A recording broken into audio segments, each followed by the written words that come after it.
Welcome to our channel. Pasca lolos verifikasi dalam Pilpres 2019, nama PSI atau Partai Solidaritas Indonesia santer terdengar sebagai partainya anak muda. Nama-nama seperti Grace Natali, Thamara Amani, dan terakhir Giring Ganesha seolah memberi angin segar di ranah perpolitikan Indonesia. Karena itu, berikut akan dibahas mengenai fakta PSI yang mungkin saja belum kalian ketahui.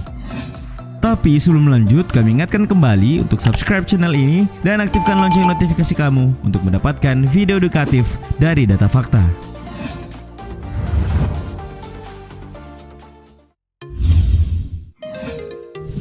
Partai Anak Muda. Sebagaimana dibahasakan sebelumnya, PSI begitu percaya diri dengan label partainya anak muda. Dan benar saja, faktanya partai yang terbentuk pada 16 November 2014 silam ini memang menetapkan kualifikasi umur bagi anggotanya, yakni pengurus partai dibatasi maksimal 45 tahun. Dan saat ini, pengurus daerah rata-rata berumur 20-30 tahun. Nah, Partai Solidaritas Indonesia makin menunjukkan taringnya, manakala PSI adalah satu-satunya partai baru yang lolos seleksi Badan Hukum pasca Pilpres 2014. Ya, faktanya PSI resmi menjadi badan hukum setelah melalui verifikasi Kementerian Hukum dan HAM tertanggal 7 Oktober 2016. Dengan membawa platform tentang solidaritas, pluralitas beragama, suku, dan bangsa, partai ini akan kalian temukan di pemilu 2019 mendatang dengan nomor urut 11.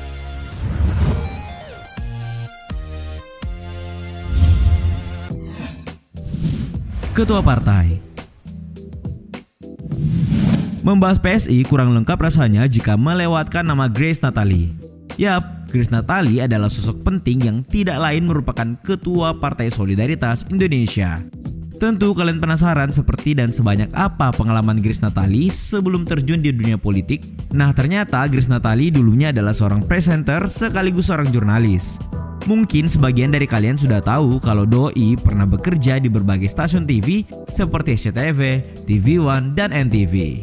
Selain itu, ketua partai yang menuai banyak kontroversi melalui beberapa aksinya ini pun pernah masuk dalam 100 wanita terseksi 2009 versi VHM Indonesia. Karir presenternya pun ia akhiri di tahun 2012 bersamaan dengan dirinya menjadi CEO dari perusahaan konsultan dan riset Saiful Mujani. Nah, barulah 2 tahun berselang, ia memimpin PSI seperti yang kita kenal saat ini.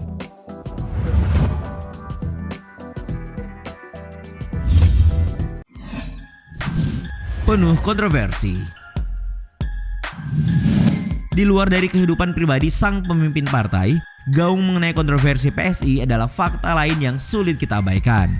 Yap, PSI melalui Grace Natali selalu menciptakan statement yang berujung pada kontroversi. Satu di antaranya ketika Grace kekeh tidak mendukung perda syariah dan perda yang berlandaskan agama lainnya dalam pidatonya pada HUT keempat PSI di Tangerang 11 November 2018 lalu. Alhasil berbagai kritik muncul, bahkan Ketua Fraksi PKS DPR Jazuli Juwaini menuding PSI tidak paham utuh Pancasila dan Undang-Undang Dasar 1945 yang menempatkan agama dalam posisi yang penting. Baru-baru ini PSI kembali dengan kontroversi atas gagasan larangan berpoligami bagi pejabat publik dan aparatur sipil negara atau ASN. Kontroversi lainnya yang tidak kalah heboh adalah diluncurkannya kebohongan award oleh PSI.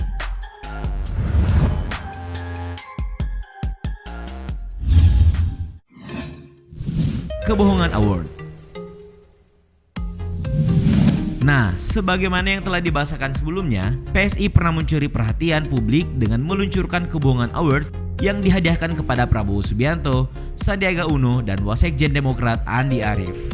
Protes secara simbolik dengan metode mock awarding tersebut pun pada akhirnya menyeret nama Grace Natali serta 3 kader lainnya yakni Raja Juli Anthony, Thamara Amani, dan Dada Adinda Kusuma Nasution dalam pelaporan ke pihak kepolisian.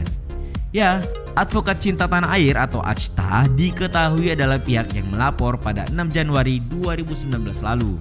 Nah, kebohongan yang dimaksud terkait pernyataan Prabowo yang menyebut 1 selang cuci darah di RSCM dipakai 40 orang. Sementara Sandiaga atas statement membangun tol Cipali tanpa utang, serta perkataan Andi Arief yang menyebut 7 kontainer surat suara tercoblos.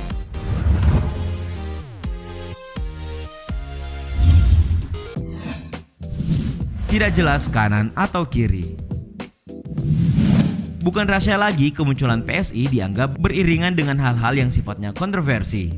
Nah, kenyataan ini membuat banyak pihak angkat suara, di mana satu di antaranya datang dari Anang Sujoko selaku pengamat komunikasi politik dari Universitas Brawijaya Malang. Dikutip dari Republika edisi 17 Desember 2018, Anang menilai PSI hanya mengambil tema-tema kontroversi yang tidak menjamin solusi di masyarakat. Bahkan Anang sampai menyebut PSI sebagai partai baru yang tidak memiliki strategi kreatif yang berkualitas. Ia juga menyebutkan bahwa PSI seperti asal nongol tanpa ideologi yang matang, sehingga bekal-bekal retorika politik dari para pemimpinnya juga sangat lemah dari sisi wawasan jati diri bangsa Indonesia. Alhasil tidak jelas apakah PSI partai kanan ataukah kiri.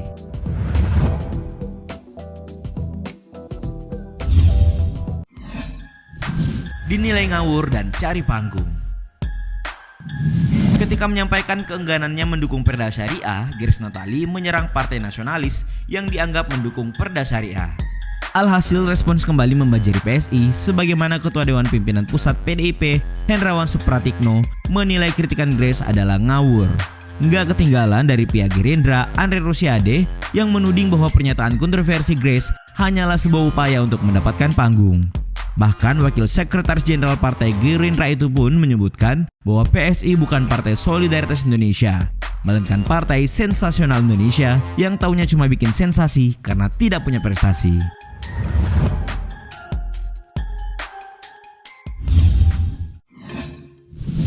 Mendapat dukungan.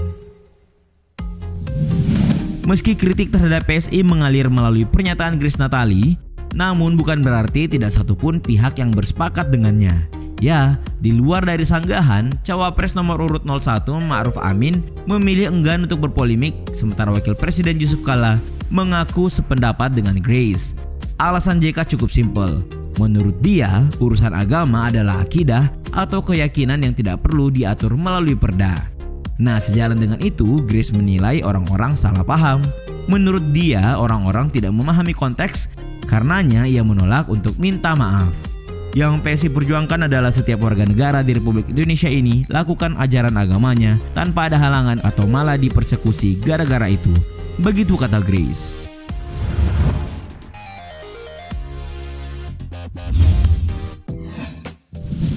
Iklan garing.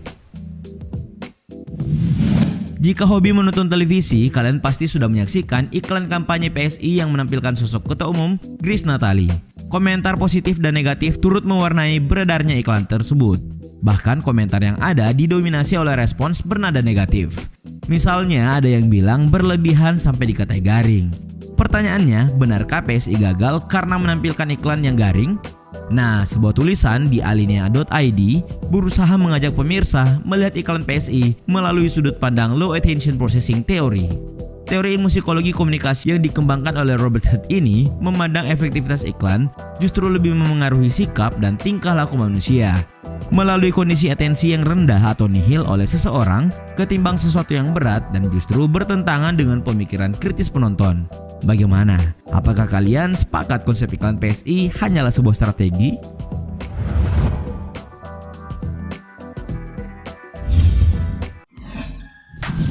Iklan yang melanggar. Ternyata persoalan PSI dan iklan bukanlah wacana baru. Sebelumnya, Badan Pengawas Pemilu atau Bawaslu RI menyatakan materi iklan PSI memenuhi unsur pelanggaran pemilu. Tidak tanggung-tanggung, PSI bahkan dinilai melakukan 7 pelanggaran pada iklan yang dimuat di Harian Jawa Pos edisi 23 April 2018 tersebut. Karenanya, Bawaslu akhirnya membuat laporan ke Bareskrim Polri atas dugaan pelanggaran UU Pemilu oleh PSI, yakni aturan yang termuat dalam pasal 1 ayat 35 Undang-Undang Nomor 7 Tahun 2017 tentang Pemilu. Nah, karena 7 pelanggaran itu, PSI juga dituding melakukan kampanye sebelum jadwal sebab kampanye pemilu 2019 saat itu baru akan dimulai pada 23 September 2018.